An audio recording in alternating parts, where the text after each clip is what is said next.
Good afternoon, everyone. We will resume our regional services meeting that was recessed from this morning. So we are moving directly into delegations that were rescheduled for this afternoon for the convenience of our presenters. Our first delegation this afternoon is Tourism Cowichan Society, the presentation of Tourism Cowichan Society's work plan for 2019. And I'd like to welcome Janet Doherty and Miranda Thorne to the podium, and welcome. Okay, there we go. Good day, everybody. So, no, few not. So, part of our plan in presenting our budget here is also we want to be in front of you as much as possible because we want to consider this, or this is a very collaborative effort as to what we're doing with tourism. It basically affects the economy overall, so we want to make sure that we're staying in touch. As introduced, Janet Doherty, I'm also owner of Marydale Cidery Distillery, and Miranda Thorne is our executive director. So we'll present together today. There we go. There we go. So, but just before you begin, do you prefer questions throughout the presentation or save them to the end? Throughout is fine. Yeah, Okay. throughout is probably good That would be because it great. Thank you. stays state of mind. So Yeah, so directors, if you do have questions, just put your hands up, but keep in mind they do have a time limit. So if we can possibly save our questions, it might make it better for your whatever presentation. works best for you. Thank you. Yeah, we're pretty pointed. Do you want to move through it? Sure. Okay, so we first of all wanted to address some of the key performers that have been happening within tourism. As you can see here, so this is 2018 best year ever. Tourism is becoming, as I said, a very, very big part of the economy overall. 21 million travelers overall into, this is BC, right? Into Canada. Into Canada, sorry. So we'll go next slide that gets a little bit more specific about us. As you can see in here, we're looking at how many jobs actually are created, 17 billion in overall revenue, and this is into BC. Now this is 2016, and 2018 was the best year ever. So of course it takes a while to collect these stats. So it's gone up probably about 10 to 15% even over this. What we're looking at here, just to put it into perspective, what it actually contributes. And I wanted to show you this slide Miranda put in here for us is because tourism in the past used to be thought of that piece that didn't really contribute overall to the overall economy. But you can see how significant it actually is in this. And again, we're talking 2016 stats. It has gone up since then. So again, add another 10 to 15% in here.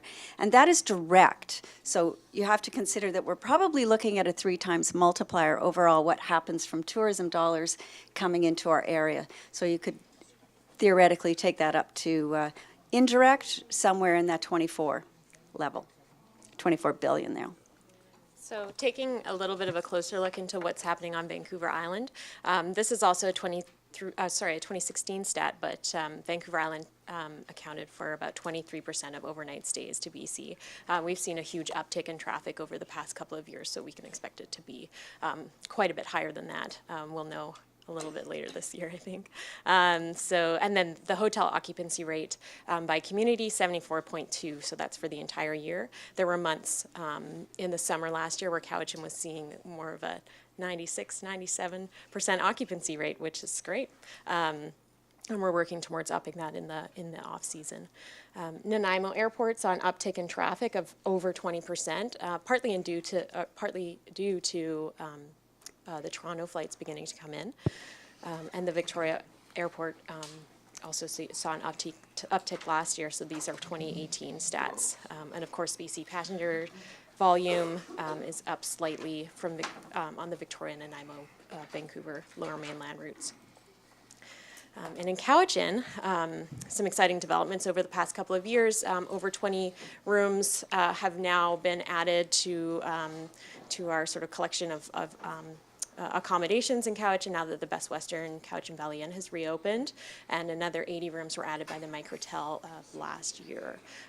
We're also seeing a growing number of visitor opportunities, new accommodations, new restaurants, and other experiences coming up in the region, and we're working towards greater collaboration with neighboring destination marketing organizations like Tourism Vancouver Island and Destination Greater Victoria, which Janet will talk a little bit about today as well.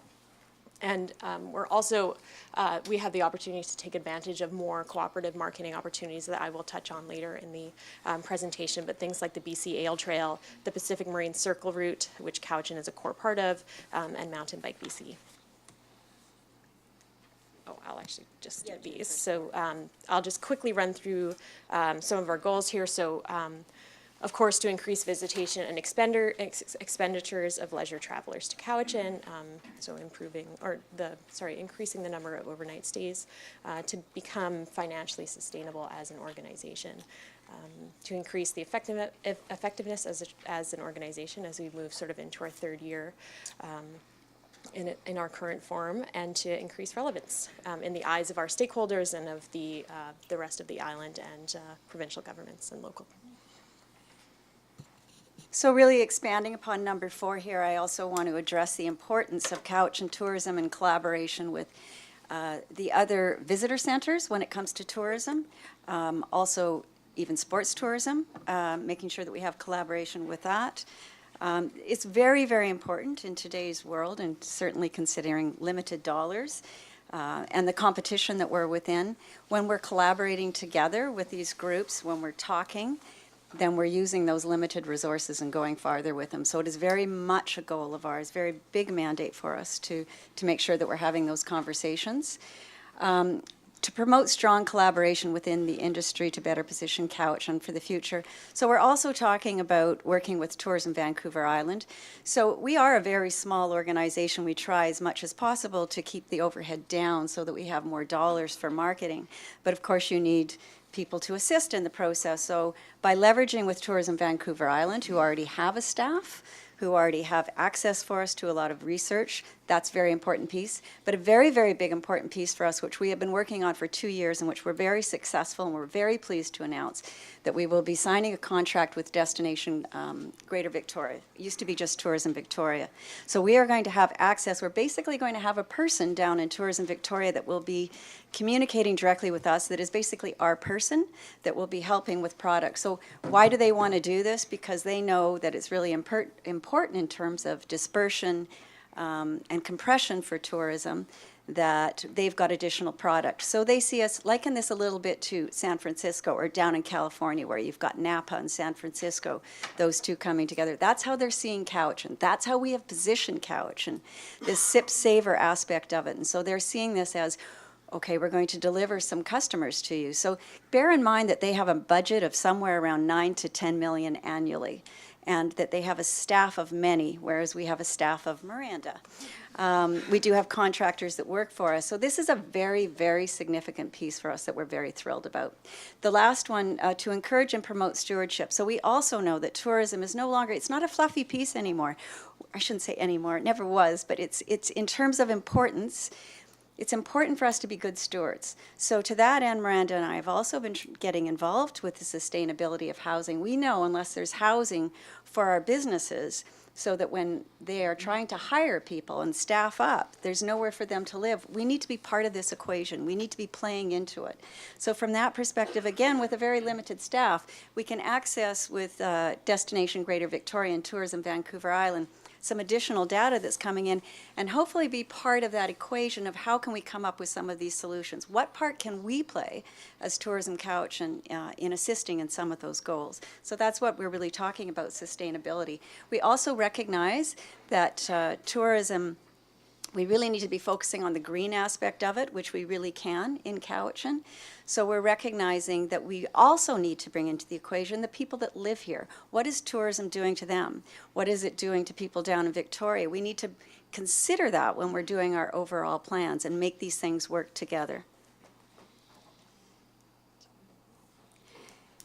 Key demand generators. So from a marketing perspective, every business is important in the Cowichan, but we're really, from a marketing, we need to center in on those things.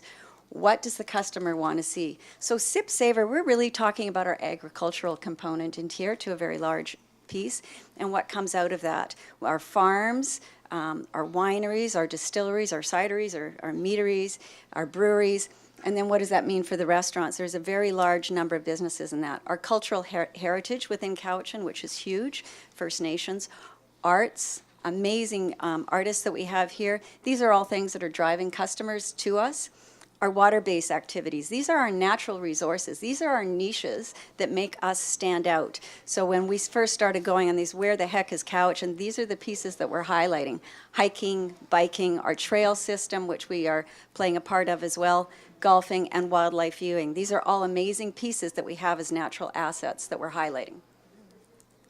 So to get into some of the details on the past year before I get into our plan moving forward, we've seen some really great results over the past 12 months. So we've increased our website traffic by about 57%. This is mostly due to the programmatic and paid social media campaigns that we've started running. Our social media has grown over 200%. We've seen a lot of use of the Explore Cowichan hashtag. I don't mean to interrupt, Yeah, but I was going to say about 30 seconds, but if it's the pleasure of the committee, we could give them a small extension so they can get through their presentation. So I see a lot of heads nodding, so please Okay, continue, I but can we blow are through this. really tight for time today, and I Sure. apologize for So that. sorry. Yeah, oh yeah, I'll just, Read this, right? Y'all know this all by heart. this is all in our reporting as well. So just to quickly touch on the campaigns that we run on top of our ongoing marketing campaigns. So we run a romance campaign, which just wrapped up this year, spring break, outdoor adventure that's focusing on how families and couples can take advantage of Cowichan's marvelous outdoor assets. Cowichan Harvest, which is focused on the sip and savor sector. Eat, Stay, Play, which is a time period where we offer, it's sort of like dine out Vancouver, where we offer deals to encourage visitors to come to Cowichan in the off-season. And Christmas is Made in Cowichan, which this past year focused on highlighting products that are produced in Cowichan. And If I can, these are just all in mostly shoulder season is what we're after here, because we're already pretty much at capacity, so we're working at bringing in those dollars when our businesses do not have them. And then I briefly mentioned the co-op marketing projects that we're a part of. So those are those are run in part by us and other organizations that we're working with, and then dollars are matched by Destination BC. So one of those is the marketing program for the Pacific Marine Circle route, and I've just included some brief stats here, over 2 million impressions. These are pretty phenomenal, I just want to say. If you don't understand these clips, they're really absolutely amazing. And then the BC Ale Trail, which has seen really great results for the program overall, and then the part of the program that's focused on marketing the Cowichan, Nanaimo, and Parksville area trail. We've seen some really great uptake on that. If you're interested, you can visit the bcaletrail.ca. So, quick overview of our funding. This is just a really high-level look at revenue for the upcoming year. So CVRD, MRDT, Destination BC, I believe you've received an update on what our actual number was from Destination BC. So this budget has since been updated to include that, and you should have a synopsis of that. So to break it down into areas of our marketing program, media, advertising and production. So that's all of our traditional advertising, digital, and our co-op marketing programs. We've also joined a couple of new co-op marketing programs, including this campaign that we created in collaboration with Tourism Nanaimo and the Nanaimo Airport to encourage traffic from Alberta during the off-season. We've also joined the Ride Island campaign, which is focused on marketing mountain biking opportunities on the island. Our website, this includes updates to our landing pages, new imagery, and of course newsletters that go to both our stakeholders and to our tourist database, which is over 5,000 now. Social media, this is used towards organic as well as paid social media campaigns, and bringing influencers or content creators over to showcase their experience in Cowichan. And then, of course, our events. We have done a lot over the past year in our EventWorks program, and we plan to continue to do that. That's where we match marketing dollars for events and opportunities in Cowichan. So not necessarily planning our own events, but partnering with existing events to supplement their marketing budget. And then, of course, in print collateral, the Cowichan Visitor Guide. You can expect to see the new one on the racks soon, and any maps that we're developing that help travelers navigate the region. And lastly, travel media relations. We bring in a huge number of of journalists and, like I said, content creators, influencers to showcase Cowichan through various media outlets that in the past year contributed to over 40 pieces of media coverage in all different types of publications. And lastly, this is a budget that goes towards developing new imagery and video that's stakeholder video, anything campaign specific and that type of thing. And of course, written content for our blog. And that's actually it. Thank you. We wrapped it up. Thank you. And we very much appreciate that your ability to speed things up worked as well on the tourism side as it does for your presentation. So thank you very much for that. Any comments or questions from the directors? Director Salmon. Just a quick question. So the click-through rate on your near the end, what is that? What does that mean? Yeah, so click-through rate is a measure of the number of people who click through our online ads to our website. So it said 0.95%. That's actually extremely high. it is. The industry average, I believe, is 0.2. So, and actually in our most recent campaign, our romance campaign, we saw the highest click-through rate ever of 1.24%. So a whole percentage point above the industry benchmark. Yeah, it doesn't sound great. It is. It is actually, yeah, I worked in the old days when the click-through rates were much higher and then they collapsed. And so therefore, that's why you saw so many online businesses go out of business in the early 2000s. But that's a very high rate for today's industry standard. I have Director McGonigal and Director Smith. I just want to remind the committee, we have a hard stop here at 1:40. Our board meeting's supposed to start at 1:30, and we do have limited time. Director McGonigal. Thank you, Mr. Chair. Through you, just a comment on the Pacific Marine Circle Route numbers, phenomenal numbers.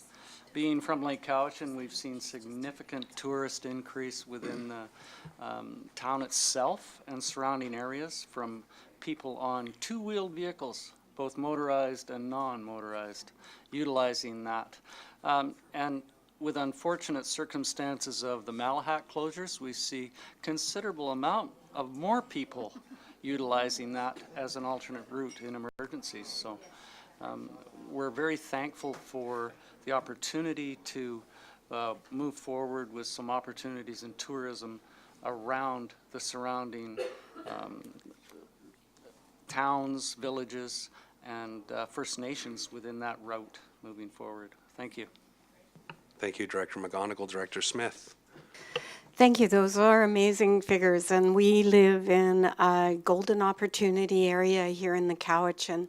One of the things that I'd really like to see is tour cycling, more action in that direction, especially campaigning towards Europeans coming over this direction, New Zealand, Australia. I cycle all those areas, and I find that, you know, that's one of the things is I'm always promoting our area, and I think it's really important that we get moving in that direction too. Yeah, absolutely. And so our target markets, as a smaller DMO, we do focus more on the close-in markets, but definitely in the long term, we will look towards the larger markets. And that's the type of thing we would partner with Destination BC on, which is, you know, we're the Ride Island campaign, which is more geared towards mountain biking, but we definitely do see the opportunity for cycling, as a cyclist myself, in the region. So we plan to do more over the next year in terms of showcasing those opportunities and also working with our partners in the region to develop trails and resources for those types of travelers. Great. Thank you so much, and thank you for all the information. And sorry to put the pressure on you in terms of time, but we have 4 more agenda items and another delegation, and we have about 18 minutes. So our hope is that we'll come back relatively soon, so And we we can can have spend a a- little bit more time with you to update you a bit more on a not-so-busy day. Thank you very Absolutely. much for your Thank you time. so much.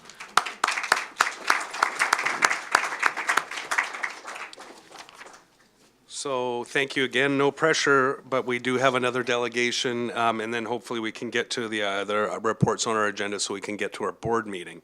So I believe I'm welcoming Daniel Adelman. Edelman, thank you for the correction. Farmer resident consultant regarding the presentation on economic development, land use, food security, and environmental sustainability of the legal cannabis industry. So you do have 10 minutes, and then we'll go to questions. Thank Yep, you. for sure. So due to the short nature of the presentation, I've circulated a little handout that you guys can read in more depth afterwards. It should be over Thank at the you. desk, or I don't know where it's gone to now. I also want to say thanks to Tourism Cowichan. They do a fantastic job. That's totally separate from all this. Okay. I have a slideshow. I'm not sure how to, It comes up in just a moment. oh, there we go. And then if you click view, Oh. if that was your slideshow, just click view. And then there should be a play from first slide or something there. No? I don't know, I'm a Mac guy, so.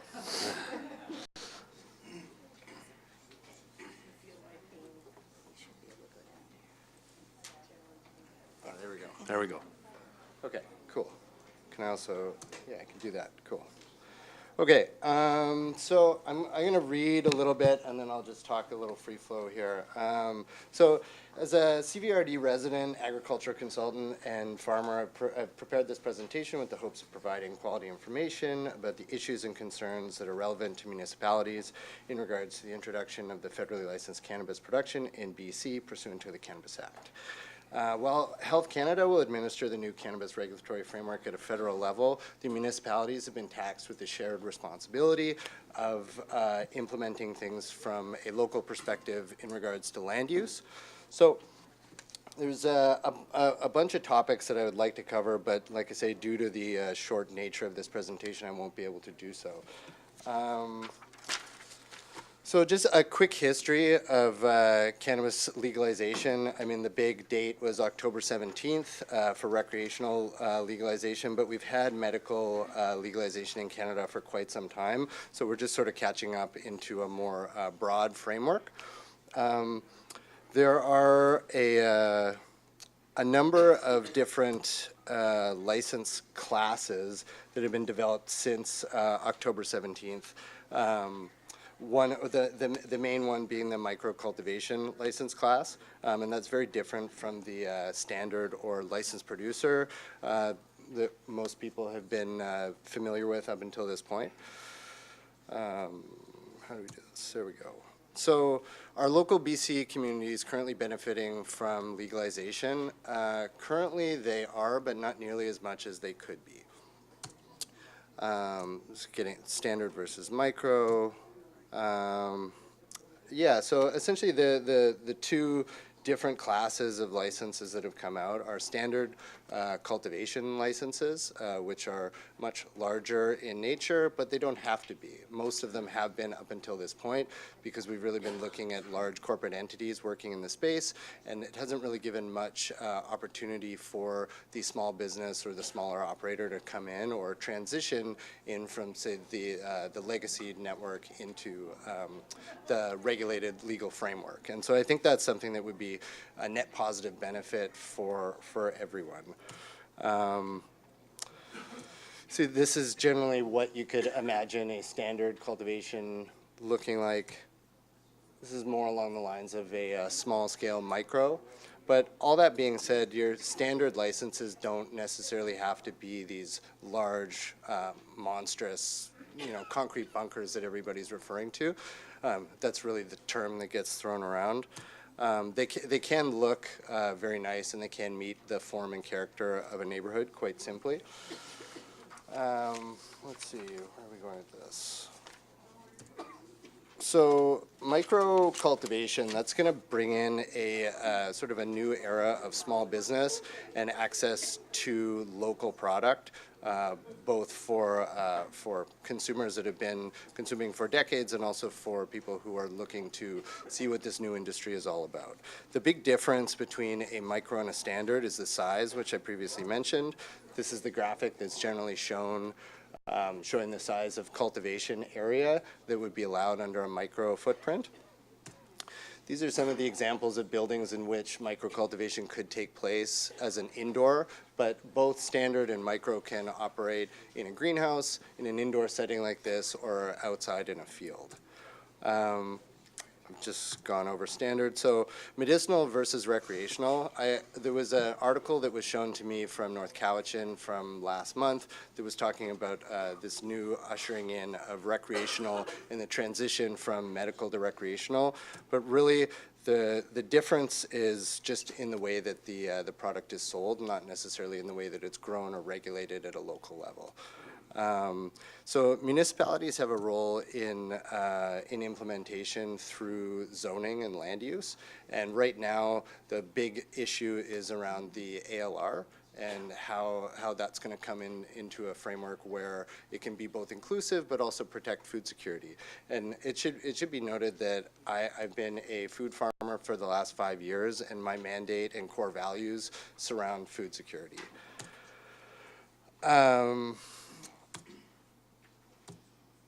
So one of the big issues, or some of the big issues surrounding this new era of cannabis legalization are nuisance concerns. So nuisance concerns are generally seen as light pollution, power, water, aesthetics, form and character, increased traffic, noise, and smell. And all of these can be mitigated through proper facility design and operation. This is a video, I'm not sure if it would play. Oh, here we go. So this is, so in terms of light pollution from a greenhouse, this is a light deprivation system that prevents any sort of light pollution. Looking at power, using solar is a really good way to offset the power requirements, or looking at using greenhouses in general just for parts of the season, or looking at outdoor cultivation. Looking at water issues, there's a whole range of ways that you can conserve water through cannabis cultivation. Oh yeah, form and character.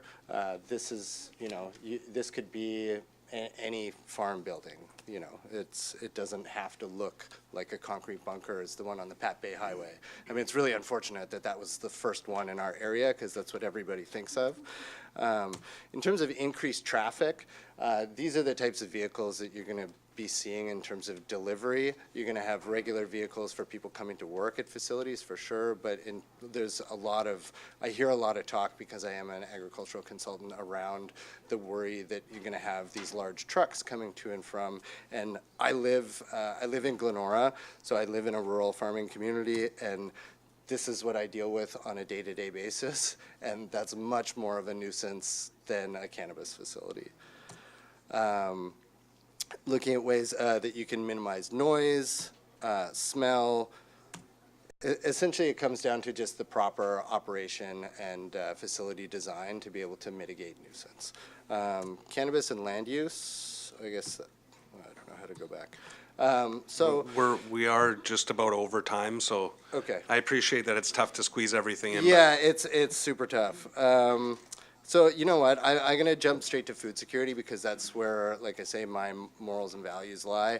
I think that there's a real opportunity within the Cowichan Valley to increase food security with the adoption of cannabis. As a food farmer for the last 5 years, it's very, very difficult to have economic security in growing food. It's unfortunate, because we should be placing more of a value on food than we do, but as a society, we just don't, and that's the reality of it. So ways in which you can provide access to economic security to current food farmers or individuals that would like to go into the industry but are concerned over making ends meet. This is something that can really provide increased benefit for food security, and I know this as a food farmer. So if you have economic security through a cash crop, you can not only pursue your own growth of food for a local region, but you can expand upon that into a number of ways, whether it be economic or looking at it from a social concern, being able to subsidize food provision. I think the easiest thing to do would be just to take questions rather than to go through the rest of the presentation. In case, I would assume you guys all have specific concerns or questions? Yes, we may, and I will go to the directors. I do want to say, though, I think you hit the hot buttons, which are the nuisance parts and then the food security piece. I know Yeah. there's a lot of concern around the use of agricultural land for 100%. marijuana production in place of food, but, Yeah. some co-use may have sense, and also, like you say, to make it more economically viable. So I will sure. turn it over to the committee. I think I saw Director Marsh. Yes, thank you, Mr. Chair, and thank you. And you've really piqued my interest about the cash crop, so I hope you'll come back when there's more time. Yeah, I would love to come Yeah, back if. I apologize that there's so much pressure Yeah, today, no, but no problem. And I mean, most of what I wanted to hit on, you can find in here. So if you guys, if you're interested, please feel free to take a peruse through there. And I'm also available by email, and I'm happy to have a coffee anytime. And I Great, would thank you. maybe suggest that the municipal councils are another good place to bring a delegation to. Yeah, for sure. Because we also have those questions in our own communities. For sure. And it should be noted, too, that I don't have anything to do with cannabis production. I'm a food farmer. So this is purely, I live here, I work here, and I just want to see this be done right, because there's ways in which it can be done to benefit all of us, and there's ways in which it really won't, and the pre-existing black market will just continue as is. Thank you very much. I see no more hands from the directors, so I do want to thank you very much on behalf of the committee. And this is a very unusual circumstance that we have such a crammed, weird schedule today, so I do hope that you will be able to come back and have a deeper discussion with Yeah, us. thank you. I'd welcome the opportunity, and I do please urge you guys to through this, because I think it would be quite helpful. Thank you very much. Again, to the committee, I just want to ask if I can get support for moving R3 and R4 next on the agenda. We'll skip over R2, just as these are directly relevant, and Ms. Melmock's here to answer any questions. So that's been moved by Director Acton, seconded by Director Marcotte. All those in favor? Opposed? None opposed? Okay, we'll move to R3. And I believe Ms. Melmock is in the crowd, but she will come to the podium if we have questions. Thank you, Mr. Chair. There's a report from the Economic Development Division regarding Tourism Cowichan 2019 Annual Work Plan and Financials. And there is a recommendation that it be recommended to the board that the Tourism Cowichan Society 2019 Annual Work Plan and Financials, as outlined in the February 13th, 2019 Economic Development Division Staff Report, to the Feb 27th, 2019 Regional Services Committee be received. Thank you. That's been moved by Director Morrison and seconded by Director Nicholson. Discussion, Director Morrison. Thank you, Mr. Chair, through you to Ms. Melmock, and I don't know if our tourism couch and folks have left, but just want to ask perhaps Ms. Melmock if she can explore with the contractor service providers the topic of First Nations participation in this function. I realize they're a separate entity, but as long as they've been in existence and they've been coming and discussing their work plans and explaining the rationale for the expenditure of the $120,000 in taxpayer dollars, they've been also talking about the key role that our First Nations neighbors can play in the overall tourism picture for this region. And aside from a photo in the photo deck slides that we saw, there doesn't appear to be participation on their board of directors. It doesn't seem to be a significant plank in what was explained to us in their presentation today. So without holding things up, I think that it's very important and that be brought to the forefront. I had a chat with Chief Seymour the other day, and I think that at least that particular nation is willing and prepared to participate in this function. So if you could explore that with the contractor, I would appreciate it. Thank you. Thank you. Any other questions from the committee? I'm seeing none. I'll call the question. All those in favor? Opposed? None opposed. Motion carries. Moving on to R4. Thank you, Mr. Chair. There is a report from the Economic Development Division regarding Regional Tourism Services Contribution Agreement. And the recommendation is that it be recommended to the board that the Regional Tourism Services Contribution Agreement for the period commencing March 1st, 2019 and ending September 30th, 2022, as outlined in the February 13th, 2019 Economic Development Division Staff Report to the February 27th, 2019 Regional Services Committee be approved. Moved by Director Marsh, seconded by Director Staples. Any discussion? Director Salmon, if we can keep it tight, we're right up against it here. Just curious, it looks like a 7-month period, is that right? March 1st to a 20-month period. Oh, that's right, okay. Is there a reason that it's unusual? We've actually tied the length of the agreement to the MRDT agreement as well. We thought that it was prudent to have those align with one another. So that's the date. Thank you. See no further hands. I will call the question. All those in favor? Opposed? None opposed. Resolution carries. So I guess, thank you, Ms. Melmock. Do we have time for R2? No, that's an information report. So I guess we'll have to recess again until after the board. This is musical chairs today. Couldn't we have it next board? Next regional services? We can, yeah. Okay, so we'll take a motion to recess until after the regular board meeting, or after the board meeting. Moved by Director Smith and seconded by Director Staples. All those in favor? Opposed? None opposed? We'll take 5 minutes and then we'll convene our regular board meeting at 1:40.